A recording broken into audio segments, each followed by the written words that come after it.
Olá, agradeço já a sua atenção, a sua escuta no início deste vídeo, quando falarei sobre o Brasil contemporâneo a partir de uma reflexão de psicologia das massas e análise do eu, uma obra centenária de Freud, portanto, escrita, publicada em 1921. Freud chegou a ganhar o prêmio Goethe de 1930. É o único prêmio literário que Freud chega a ganhar, muito embora ele seja considerado como um literato, no sentido do peso, da responsabilidade, da validade e da importância de sua obra. Sou Gilvair, me apresento, sou professor de filosofia, teologia, também de história, gosto muito da área literária. Tenho duas obras escritas, a primeira delas, De Volta ao Jardim, uma fábula infanto-juvenil, e a segunda é uma obra sobre poesia, A Fábrica das Desfeituras, uma coletânea de poemas, o qual, inclusive, foi lançado na última Flick. Agradeço muito o carinho, o afeto, o convite da organização da Flick para a apresentação deste tema, psicologia das massas e análise do eu, sabendo que a psicanálise é um campo do saber que muito tem tomado o meu tempo, meu cuidado, a minha atenção, meu estudo. Gosto muito da área de psicanálise e por isso escolhi esse tema justamente pela pertinência e importância neste ano centenário da obra Psicologia das Massas. Bom, já falei a vocês que Freud ganhou em 1930 o prêmio Goethe. Ele nasceu em 6 de maio de 1856, na Áustria, e faleceu no dia 23 de setembro de 1939, na Inglaterra, bem no estopim da Segunda Guerra Mundial.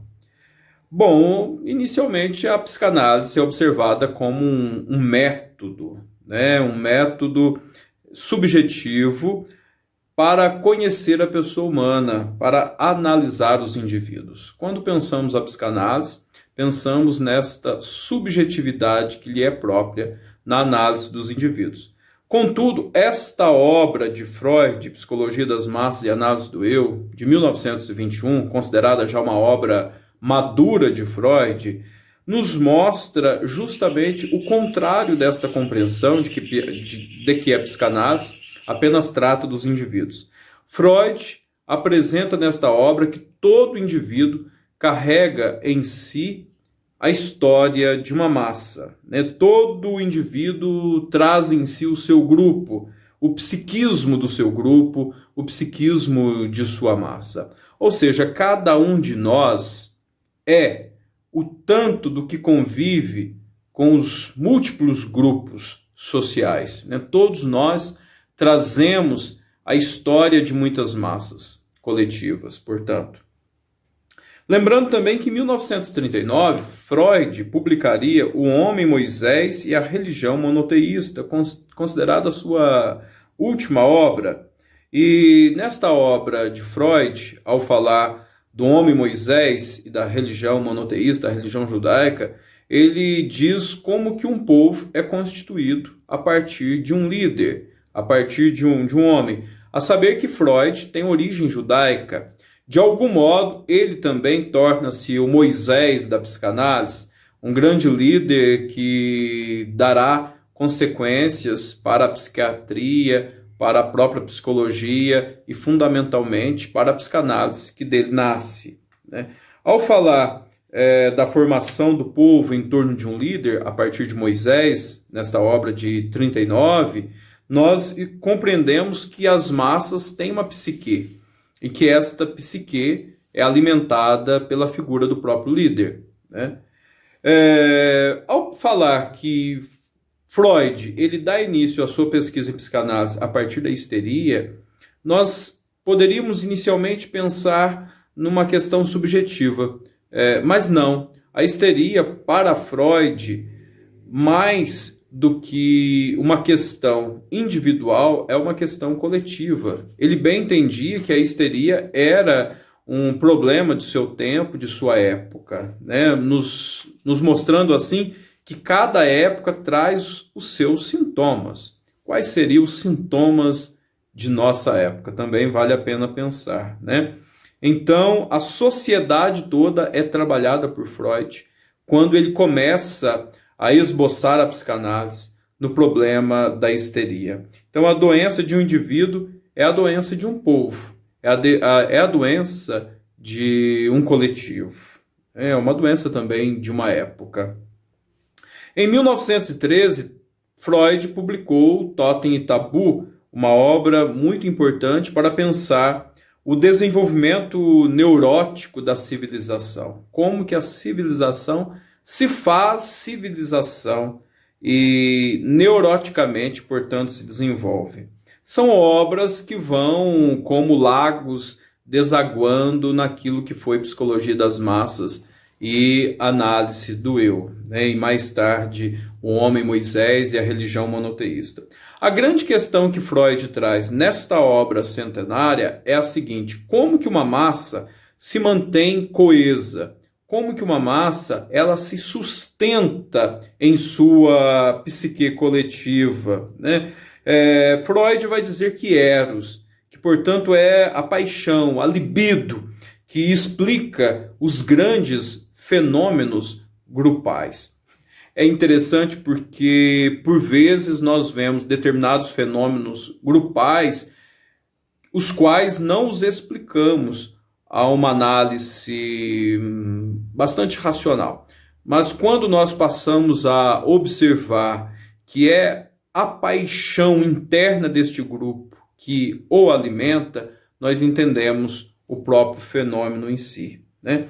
Então, Freud ele aplica a Eros, a libido, a coesão dos grupos, das massas, e assim ele consegue, deste modo, identificar a fascinação que a massa tem pelo líder, a sede de poder que ali há, os processos de identificação, os quais inclusive são trabalhados nesta obra, os investimentos libidinais, as derivações do recalque, enfim, os sintomas das massas são explicados a partir desta compreensão da paixão que dá coesão à própria massa, né? Assim sendo, Freud aplica aquilo que ele dizia do indivíduo enquanto pulsão, ele aplicará, portanto, à própria massa, né? A massa, ela contém o inconsciente de um povo a partir de suas próprias pulsões. Ainda falando de Totem e Tabu, ali Freud dizia das relações de um povo com o seu líder. Ele falava do assassinato do pai da horda primitiva. E este pai, uma vez assassinado, ele dá internamente aos indivíduos o surgimento da lei. Ou seja, é uma maneira metafórica de dizer que o grupo assassina o pai para que internamente tenha a lei representada do pai em si. Entendendo que o grupo ele torna-se civilizado ao assassinar o pai, né, de uma maneira rebelde, e ali internaliza o que o pai representa.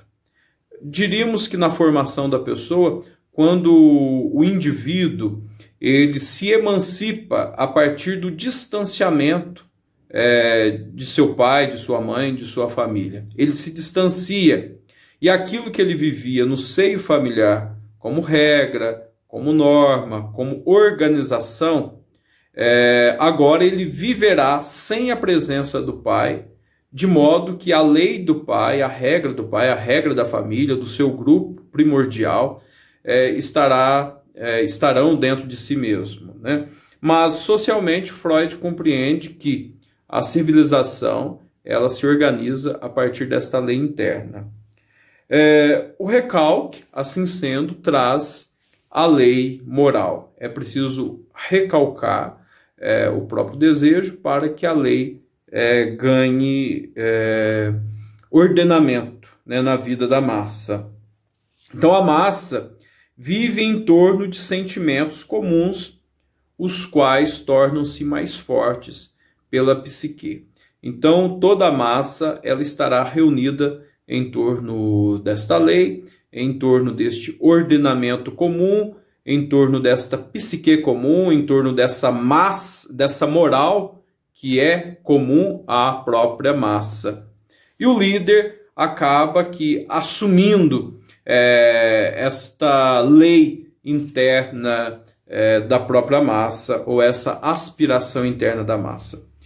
Traria aqui uma contribuição de Freud, né, em Psicologia das Massas e Análise do Eu, quando ele diz assim: o contágio é um fenômeno fácil de constatar, mas inexplicável, que temos de incluir na categoria dos fenômenos de tipo hipnótico.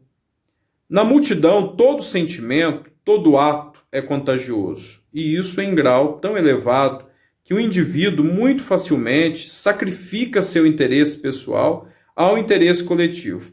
Essa é uma aptidão inteiramente contrária à sua natureza, da qual o homem só é capaz na condição de membro de uma massa. Na massa, portanto, o indivíduo ele se sacrifica para manter a coesão daquilo que ele mesmo acredita ser a própria massa. E assim nós vemos que as pessoas são capazes de fazer pelo grupo, pela manutenção de um grupo, né? E vemos, né, muitas reações, pessoas às vezes que se distanciam da família ou se distanciam de um grupo religioso devido à coesão a uma outra massa, a um outro grupo que lhe é mais importante, né? Quando nós falamos de conflitos religiosos e conflitos políticos dentro da família ou dentro do trabalho, nos faz, portanto, entender do que Freud está dizendo. Uma pessoa é capaz de tudo em vista da coesão de sua massa, e a defesa do líder aqui entra com muita frequência, com muita força, porque ele é importante defender o líder para que o seu grupo, para que as suas ideias, para que as suas aspirações sejam mantidas, porque o líder traz todas estas aspirações de uma massa, né? Há um contágio nas massas, né, diz Freud. Através desse contágio, dessa psique coletiva, o indivíduo é capaz de se sacrificar, né? Existe uma compulsão, diríamos, à imitação para harmonizar a própria massa, né? Vemos numa massa como que as pessoas elas se imitam, né? Ou imitam o líder, e é muito fácil perceber que dentro de uma massa as pessoas vivem um processo hipnótico pelo qual elas constantemente respondem às inspirações de seu líder ou mesmo de seus membros, né? Se um dos membros levanta uma causa, todos se reúnem em torno desta mesma causa, seja a causa de um dos membros ou seja a causa do próprio líder. Então, na massa, o indivíduo vive esse estado hipnótico do qual falava agora a vocês, né? O líder, ele cumpre as fantasias dos indivíduos como uma influência subjetiva. Ou seja, o líder, ele concretiza aquilo que cada indivíduo deseja. Por isso mesmo que determinados comportamentos que surgem em um lugar, antes não eram notados e de repente passam a ser notados porque um líder os levantou, né? Quando falamos, por exemplo, no Brasil atual, a onda conservadora que se nota, por vezes vemos determinados comportamentos que são agressivos a diversas situações, né, do próprio país, nós entendemos que estas situações elas já estavam aí, mas foram levantadas porque determinados membros da massa ou determinados líderes suscitaram estes comportamentos, né, como a homofobia, o preconceito, a violência doméstica, entre outras. É uma gama de situações que hoje nós vemos. Antes parece-nos que não estavam tão visíveis, mas porque de repente um líder ou determinados membros dão sustentação a estes comportamentos, né? Então, diríamos que o líder ele tem de dar a sua vida, né, para que seja aceito e amado. Esse é um outro ponto. O líder sempre suscitará nas massas um sentimento de gratidão, como se ele tivesse dado às próprias massas a sua vida, a sua vitalidade. Ele deu às massas o seu sangue, a sua causa, ele se dedica a ela. Todo grupo começa com a entrega de um líder. Isso nós notamos tanto nas religiões, quanto em grupos políticos, em diversos grupos sociais. O grupo ele é formado pela vida de um líder ou pela doação de um líder a esse mesmo grupo. E aí há um endividamento interno em relação a este líder, porque este líder ele cria uma ligação emocional com os membros da massa, e para que todos estes membros sintam-se amparados por ele, né? Há uma sensação de amparo. Ele ampara os sentimentos comuns, ele ampara essa psique comum, ele cuida das inspirações deste grupo, né? E podemos falar que na relação das massas, seja das massas com o líder ou com seus membros, ocorre aquilo que entendemos como enamoramento, ou ainda uma identificação pelo enamoramento, né? Tanto no enamoramento subjetivo, quanto neste coletivo, nós observamos a importância da identificação, né? O objeto amado, seja ele o líder, ou seja o amante, a amante, a pessoa amada, é o próprio eu, né, a partir do seu ideal, né? Toda pessoa ela tem um eu ideal e ela projeta este eu no objeto amado. E isso também ocorre no grupo, né, nas grandes massas. O líder ou um membro das massas torna-se o próprio objeto do eu ideal, né? Freud também dirá sobre isso. Quero trazer aqui para vocês a citação, quando ele fala: então apenas podemos descrever o estado de coisas afirmando que a identificação tomou o lugar da escolha de objeto. A escolha de objeto regrediu à identificação. Vimos que a identificação é a forma de ligação emocional mais precoce e mais original, sob as circunstâncias da formação de sintonia, ou seja, do recalcamento e do domínio dos mecanismos do inconsciente. Ocorre muitas vezes que a escolha de objeto se transforme outra vez em identificação, ou seja, o eu toma para si as qualidades do objeto. O que há de notável nessas identificações é que, num caso, o eu copia a pessoa não amada e no outro a pessoa amada. Como que isto nos é notável, a identificação no objeto amado? O líder religioso, o líder político, eu pego estes exemplos porque eles são muito expressivos para nós no Brasil atual. Estes líderes tornam-se o eu ideal, né, de muitos indivíduos. Nós temos ideais e, de repente, estes são identificados ao objeto amado, cujo nome é o líder religioso ou é o líder político. Ninguém pode ferir este líder, porque ferir este líder é ferir a própria identificação que nele fiz. Ferir este líder é ferir o próprio ideal do meu eu. Destruir o líder é destruir o eu em seu ideal. Seria uma tragédia. Tanto que algumas pessoas elas não mais se encontram, elas não mais se identificam, elas não conseguem se ver fora da identificação num líder. Vejamos um exemplo. Um líder comete uma atrocidade. Pode ser líder político ou líder religioso. Pode ser um ato de corrupção ou um ato perversivo. Bom, não entremos no caso. Mas o grupo fará de tudo para defender esse líder, para manter a integridade desse líder, para salvaguardar este líder. Por quê?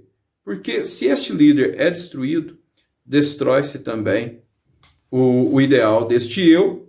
E o pior, é muito triste, porque por vezes o ideal tornou-se o próprio eu e destrói-se com isso o próprio eu, né?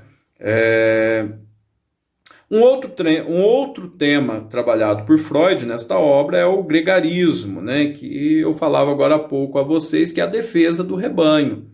Tudo é ameaça à proteção. Nós podemos ver nestes tipos de grupos políticos e religiosos uma necessidade constante de defender o rebanho, de defender o grupo. Qualquer possibilidade crítica ao grupo político, religioso, é ameaça a ele mesmo, né? Sente-se constantemente ameaçado, né?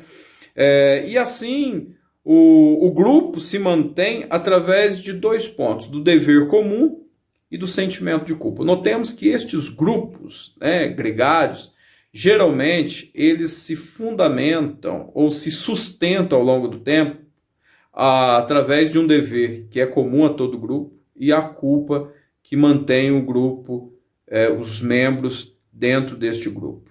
A massa, de algum modo, deseja a submissão ao seu líder, ao pai primitivo ou ao líder primitivo. E assim, um chefe, ele precisa ser enérgico, bravo, viril, para recalcar os impulsos sexuais dos indivíduos. Isso não está muito longe de nós, né? Logicamente. E assim formam-se as neuroses desta massa e destes grupos. Pensando do ponto de vista da necessidade que as massas têm de manter um recalque dos seus impulsos, nós entendemos a necessidade que toda a sociedade também tem de realizar festas. Porque as festas, elas, por algum momento, elas nos tiram deste espaço moral, desse espaço de lei, onde nos permitimos aos nossos excessos. As festas permitem os nossos excessos, enquanto a rotina, civilizacional, social, nos colocam a lei moral, a lei interna, moralizada. Vamos pegar um exemplo, realizamos carnaval, há uma permissão à festa, aos impulsos, e logo em seguida temos quarta-feira de cinzas, que nos impõe a lei interna, a lei moral, para coibir esses impulsos que foram soltos, à deriva. Então vamos agora trazê-los novamente, vamos retê-los novamente, esses impulsos. Enfim, quero concluir dizendo que o indivíduo é, portanto, as tantas massas em psicanálise, logicamente, que leva para o divã. Podemos compreender deste modo um pouquinho mais, a partir da psique das massas, a partir também da questão da libido, da paixão, o que une, por exemplo, as massas brasileiras em torno de seus líderes políticos e religiosos. Por vezes chegamos a pensar como que determinadas pessoas ainda se mantêm tão coesas a este líder ou a estes líderes.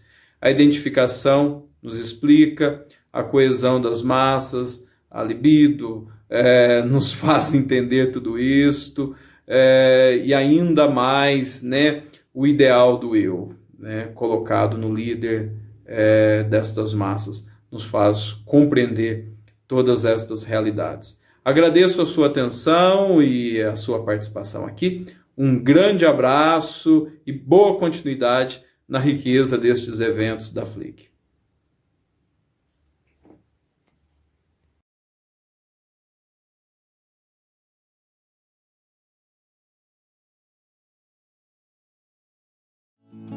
Páginas do livro, meu tapete colorido girou.